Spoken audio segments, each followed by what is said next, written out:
নমস্কার বন্ধুরা, সকলকে আমার চ্যানেলে স্বাগত। সুপ্রিম কোর্টের নির্দেশ মেনে বিগত সরকারের আমলে ডিএ এরিয়ার প্রদান করা শুরু হলেও সেটি সেন্ট্রাল গভর্নমেন্টের যথাযথ ক্যালকুলেশন মেথড অনুসরণ করে ডিএ এরিয়ার প্রদান করা হয়নি এবং তুলনামূলকভাবে অনেকটা কম এরিয়ার প্রদান করা হয়েছিল। বর্তমানে রাজ্য সরকার নির্ধারিত একদম কেন্দ্রীয় পদ্ধতি অনুসরণ করে পঞ্চম বেতন কমিশনের অন্তর্গত একজন পেনশনারের কত টাকা ডিএ এরিয়ার হতে চলেছে সেটি আজকের ভিডিওতে যথাযথভাবে ক্যালকুলেশন করে দেখাবো। ভিডিওটি অত্যন্ত গুরুত্বপূর্ণ, তাই প্রথম থেকে শেষ পর্যন্ত অবশ্যই ধৈর্য সহকারে দেখবেন এবং ভালো লেগে থাকলে অবশ্যই একটি লাইক করবেন এবং সকলের সঙ্গে শেয়ার করবেন। আর সেই সাথে এই চ্যানেলে যদি প্রথমবার হয়ে থাকেন এই রকমের ইনফরমেটিভ ভিডিও আরও দেখার জন্য যারা এখনও পর্যন্ত এই চ্যানেলটিকে সাবস্ক্রাইব করেননি তারা অবশ্যই চ্যানেলটিকে সাবস্ক্রাইব করে নিতে ভুলবেন না। তাহলে চলুন আমরা বিস্তারিত জেনে নিই। আমি এখানে যে হিসেবটি করছি সেটি একজন পেনশনারের যার বেসিক পেনশন বা বেসিক ফ্যামিলি পেনশন 10,000 টাকা ছিল এবং তিনি অর্থাৎ সেই ফ্যামিলি পেনশনার বা পেনশনার 2008 সাল থেকে 2019 সাল পর্যন্ত কত টাকা এরিয়ার পাচ্ছেন সরকারের এই নির্ধারিত নিয়ম অনুযায়ী। আমরা প্রথমত এখানে 10,000 টাকা ধরেছি ঠিকই, কিন্তু আপনাদের সেই সময়কার যে বেসিক পেনশনটা ছিল সেই পেনশন অনুযায়ী আপনারা ক্যালকুলেট করবেন। অর্থাৎ আপনাদের যদি 5,000 টাকা থেকে থাকে তাহলে 5,000 দিয়ে আপনারা ক্যালকুলেশন করবেন, যদি আপনাদের 8,000 থাকে আপনারা 8,000 দিয়ে ক্যালকুলেশন করবেন। দেখুন, প্রথমত আমরা জানবো এপ্রিল থেকে জুন 2008 এই সময়সীমায় সেন্ট্রাল গভর্নমেন্টের ডিএর পরিমাণ ছিল 12%, রাজ্যের কর্মীদের ছিল 2%, ডিফারেন্স ছিল 10%। অর্থাৎ এরিয়ার দাঁড়াচ্ছে এই এপ্রিল মে জুন এই 3 মাসের জন্য একজন পেনশনার যার বেসিক পেনশন ছিল 10,000 টাকা তার এরিয়ার দাঁড়াচ্ছে 3,000 টাকা। এবার দেখুন, জুলাই থেকে অক্টোবর 2008 এই সময়ে সেন্ট্রালের ডিএর পরিমাণ ছিল 16%, রাজ্যের ডিএর পরিমাণ ছিল 6%, ডিফারেন্স ছিল 10% এবং এরিয়ার দাঁড়াচ্ছে সেই পেনশনারের 4,000 টাকা। এবার দেখুন, নভেম্বর এবং ডিসেম্বর 2008 এই সময়ে সেন্ট্রালের ডিএর পরিমাণ ছিল 16%, রাজ্যের কর্মীদের ছিল 9%, ডিফারেন্স ছিল 7%। অর্থাৎ ওই 10,000 টাকা বেসিক পেনশন অনুযায়ী তার এরিয়ার দাঁড়াচ্ছে নভেম্বর থেকে ডিসেম্বর 2008 পর্যন্ত 1,400 টাকা। এবার দেখুন, জানুয়ারি থেকে ফেব্রুয়ারি 2009 এই সময়কালে 22% ছিল সেন্ট্রালের ডিএ, রাজ্যের কর্মীদের ছিল 9%, 13% ছিল ডিফারেন্স এবং এরিয়ার বাবদ তিনি পাচ্ছেন অর্থাৎ সেই পেনশনার পাচ্ছেন 2,600 টাকা। এবার মার্চ 2009 এই সময়ে সেন্ট্রালের ছিল 22%, রাজ্যের ছিল 12%, ডিফারেন্স 10% এবং এরিয়ার বাবদ দাঁড়াচ্ছে 1,000 টাকা। এবার দেখুন, এপ্রিল থেকে জুন 2009 এই সময়কালে সেন্ট্রালের ডিএর পরিমাণ ছিল 22% এবং রাজ্যের ডিএর পরিমাণ ছিল 16%, যে ডিফারেন্সটা সেটা ছিল 6% এবং এরিয়ার বাবদ দাঁড়াচ্ছে এই এপ্রিল মে এবং জুন এই 3 মাসের জন্য 1,800 টাকা।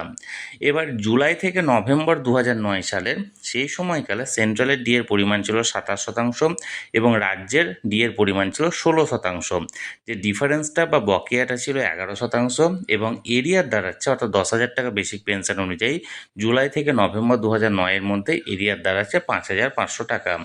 এবার দেখুন, ডিসেম্বর 2009 এই এক মাসের জন্য ছিল 27% সেন্ট্রালের ডিএর পরিমাণ, রাজ্যের ডিএর পরিমাণ ছিল 22%, ডিফারেন্স ছিল মাত্র 5% এবং এরিয়ার দাঁড়াচ্ছে 500 টাকা। এবার জানুয়ারি থেকে মার্চ 2010 এই সময়কালে সেন্ট্রালের ডিএর পরিমাণ ছিল 35%, রাজ্যের কর্মীদের ছিল 22%, যে ডিফারেন্স সেটা দাঁড়াচ্ছে 13% এবং এরিয়ার বাবদ দাঁড়াচ্ছে অর্থাৎ 10,000 টাকা বেসিক পেনশন অনুযায়ী এরিয়ার দাঁড়াচ্ছে 3,900 টাকা। এবার দেখুন, এপ্রিল থেকে জুন 2010 এই সময়কালে সেন্ট্রালের ডিএর পরিমাণ ছিল 35%, রাজ্যের ডিএর পরিমাণ ছিল 27% এবং ডিফারেন্সটা ছিল 8% এবং এরিয়ার দাঁড়াচ্ছে 2,400 টাকা। এবার দেখুন, জুলাই থেকে নভেম্বর 2010 এই সময়কালে সেন্ট্রালের ডিএর পরিমাণ ছিল 45%, রাজ্যের ডিএর পরিমাণ ছিল 27%, যে ডিফারেন্স সেটা ছিল 18% এবং এরিয়ার দাঁড়াচ্ছে অর্থাৎ 10,000 টাকা বেসিক পেনশন অনুযায়ী এরিয়ার দাঁড়াচ্ছে তার 9,000 টাকা। এবার ডিসেম্বর 2010-এ এই এক মাসের জন্য সেই সময় ছিল 45% ছিল সেন্ট্রালের ডিএ, রাজ্যের ডিএ ছিল 35%, ডিফারেন্সটা ছিল 10% এবং এরিয়ার দাঁড়াচ্ছে 10% হিসাবে 10,000 টাকার 1,000 টাকা। এবার জানুয়ারি থেকে জুন 2011 এই 6 মাস 51% ছিল সেন্ট্রালের ডিএর পরিমাণ, রাজ্যের ডিএর পরিমাণ ছিল 35%, যে ডিফারেন্সটা ছিল রাজ্য এবং কেন্দ্রের সেটা ছিল 16% এবং এরিয়ার বাবদ দাঁড়াচ্ছে এই 6 মাসের জন্য 9,600 টাকা সেই পেনশনারের। এবার জুলাই থেকে ডিসেম্বর 2011 এই 6 মাসের জন্য সেন্ট্রালের ডিএর পরিমাণ ছিল 58% এবং রাজ্যের কর্মীদের ডিএর পরিমাণ ছিল 35%। যে ডিফারেন্সটা দাঁড়াচ্ছে সেটা ছিল 23% এবং এরিয়ার বাবদ এই 6 মাসের জন্য পাওনা হচ্ছে সেই পেনশনারের 13,800 টাকা। এবার দেখুন, জানুয়ারি থেকে জুন 2012 এই 6 মাসে সেন্ট্রালের ডিএর পরিমাণ ছিল 65%, রাজ্যের ডিএর পরিমাণ ছিল 45%, ডিফারেন্সটা ছিল 20% এবং এরিয়ার দাঁড়াচ্ছে 12,000 টাকা।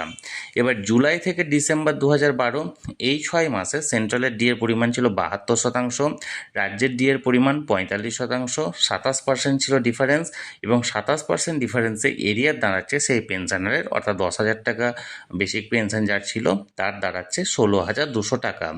এবার দেখুন, জানুয়ারি থেকে জুন 2013 জানুয়ারি থেকে জুন এই 6 মাসের জন্য সেন্ট্রালের ডিএর পরিমাণ ছিল 80%, রাজ্যের ছিল 52%, ডিফারেন্সটা দাঁড়াচ্ছে 28% এবং এরিয়ার বাবদ তার পাওনা হচ্ছে সেই পেনশনারের পাওনা হচ্ছে 16,800 টাকা। এবার জুলাই থেকে ডিসেম্বর 2013 90% অর্থাৎ 90% ছিল সেন্ট্রালের ডিএ, 52% অর্থাৎ 52% ছিল রাজ্যের ডিএ, 38% ছিল বকেয়া বা ডিফারেন্স এবং এরিয়ার হিসাবে দাঁড়াচ্ছে এই 6 মাসের জন্য একটা বিপুল অঙ্ক 22,800 টাকা। এবার দেখুন, জানুয়ারি থেকে জুন 2014 100% ছিল সেন্ট্রালের ডিএ, 58% ছিল রাজ্যের ডিএ, 42% ছিল এরিয়ার এবং বকেয়া দাঁড়াচ্ছে 25,200 টাকা সেই পেনশনারের, অর্থাৎ একজন পেনশনারের বকেয়া দাঁড়াচ্ছে 25,200 টাকা। এবার জুলাই থেকে ডিসেম্বর 2014 এই 6 মাসে সেন্ট্রালের ডিএর পরিমাণ ছিল 107%, রাজ্যের ডিএর পরিমাণ ছিল 58%, বকেয়াটা দাঁড়াচ্ছে 49% এবং এরিয়ার হিসাবে সেই পেনশনের পাওনা হচ্ছে 29,400 টাকা। এবার দেখুন, জানুয়ারি থেকে জুন 2015 এই 6 মাসের জন্য সেন্ট্রালের ডিএর পরিমাণ ছিল 113%, রাজ্যের ডিএর পরিমাণ ছিল 65%, ডিফারেন্সটা হচ্ছে 48% এবং এরিয়ার দাঁড়াচ্ছে 28,800 টাকা। জুলাই থেকে ডিসেম্বর 2015 119% ছিল সেন্ট্রালের ডিএর পরিমাণ, 65% ছিল রাজ্যের ডিএর পরিমাণ, 54% ছিল বকেয়া এবং এরিয়ার দাঁড়াচ্ছে একটা বিপুল অঙ্ক, সেটা হচ্ছে 32,400 টাকা এরিয়ার হিসাবে দাঁড়াচ্ছে। এবার 23 নম্বরে দেখুন, জানুয়ারি থেকে জুন 2016 125% ছিল সেন্ট্রালের ডিএ এই 6 মাসের জন্য এবং 75% ছিল রাজ্যের ডিএ, ডিফারেন্সটা ছিল 50% এবং এরিয়ার দাঁড়াচ্ছে 50% ডিফারেন্সে 30,000 টাকা।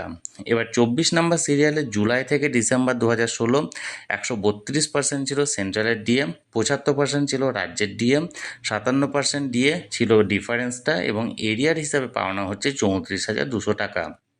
এবার দেখুন, 25 নম্বর সিরিয়ালে জানুয়ারি থেকে জুন 2017 সেই সময়কালে 136% ছিল সেন্ট্রালের ডিএম, 85% ছিল রাজ্যের ডিএম, 51% ছিল ডিফারেন্সটা, এরিয়ার দাঁড়াচ্ছে 30,600 টাকা।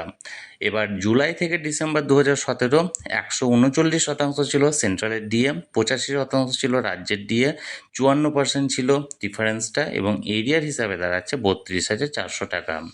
এবার দেখুন, জানুয়ারি থেকে জুন 2018 এই 6 মাসের জন্য সেন্ট্রালের ডিএর পরিমাণ ছিল 142%, রাজ্যের ডিএর পরিমাণ ছিল 100%, ডিফারেন্সটা হচ্ছে 42% এবং এরিয়ার হিসাবে দাঁড়াচ্ছে 25,200 টাকা।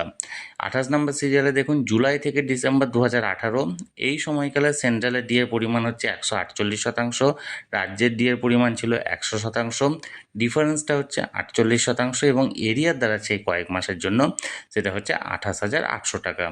এবার 29 নম্বর সিরিয়াল, জানুয়ারি 2019 থেকে জুন 2019 পর্যন্ত 154% ছিল সেন্ট্রালের ডিএ, 125% ছিল রাজ্যের ডিএ, 29% ছিল ডিফারেন্স এবং এরিয়ার দাঁড়াচ্ছে 17,400 টাকা।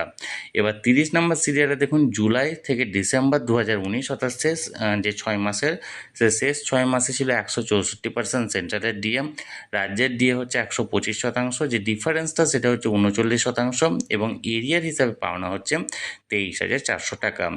এবার সেই পেনশনার অর্থাৎ যে পেনশনারের বেসিক পেনশন ছিল 10,000 টাকা, তার এই সময়কালের জন্য অর্থাৎ 2008 থেকে 2019 পর্যন্ত টোটাল এরিয়ার পাওনা হচ্ছে 4,65,100 টাকা। এখানে এবারে একটা বিষয় ভালো করে বুঝে নিন, একজন পেনশনারের বেসিক পেনশন সেই সময় যা 10,000 টাকা ছিল, তার টোটাল এরিয়ারের পরিমাণ দাঁড়াচ্ছে 4,65,100 টাকা।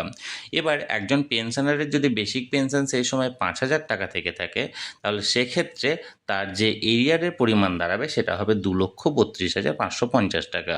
এবার তার যদি 6,000 টাকা ধরুন হয়ে থাকে, তাহলে সেক্ষেত্রে দাঁড়াবে তার 2,79,060 টাকা। এবার যদি কারো ধরুন 6,600 হয়ে থাকে, তাহলে সেক্ষেত্রে তার এরিয়ারের পরিমাণ দাঁড়াবে 3,06,966 টাকা। অর্থাৎ আপনাদের 2008-এর সময় বেসিক পেনশন যে টাকাটা ছিল সেই টাকা অনুযায়ী ক্যালকুলেশন হবে, এখানে বাড়ার কোনো প্রশ্ন নেই, এবং সেই ক্যালকুলেশন অনুযায়ী আপনাদের ডিএর এরিয়ার পরিমাণটা এখানে কিন্তু নির্ধারিত হবে। আপনারা আপনাদের যে বেসিক পেনশনটা ছিল সেই সময়, সেই বেসিক পেনশন অনুযায়ী আপনারা ক্যালকুলেট করবেন, এবং আশা করি মাত্র 1 মিনিটের মধ্যে আপনারা বুঝতে পারবেন যে আপনাদের কত টাকা এরিয়ার হিসাবে আপনারা পেতে চলেছেন। তাহলে বন্ধুরা, একজন পেনশনার বা একজন ফ্যামিলি পেনশনার ডিএ এরিয়ার হিসাবে কত টাকা পেতে চলেছেন সেটি আমি একটি অত্যন্ত সহজ পদ্ধতির মাধ্যমে আপনাদের সামনে তুলে ধরার চেষ্টা করলাম। আশা করি এতে আপনারা 1 মিনিটের মাধ্যমে নিজেদের ডিএ এরিয়ার ক্যালকুলেশন করে নিতে পারবেন। তবুও যদি আপনাদের কোনো সমস্যা হয় কমেন্ট করতে পারেন, আমি চেষ্টা করব আপনাদের কমেন্ট অনুযায়ী যথাযথ প্রশ্নের উত্তর দেওয়ার। আর এই ভিডিওটি ভালো লেগে থাকলে অবশ্যই একটি লাইক করুন এবং সকলের সঙ্গে শেয়ার করুন। আর সেই সাথে এই চ্যানেলে যদি প্রথমবার হয়ে থাকেন এই রকমের ইনফরমেটিভ ভিডিও আরও দেখার জন্য, যারা এখনও পর্যন্ত এই চ্যানেলটিকে সাবস্ক্রাইব করেননি তারা অবশ্যই চ্যানেলটিকে সাবস্ক্রাইব করে রাখুন। ধন্যবাদ, দেখা হচ্ছে পরের ভিডিওতে।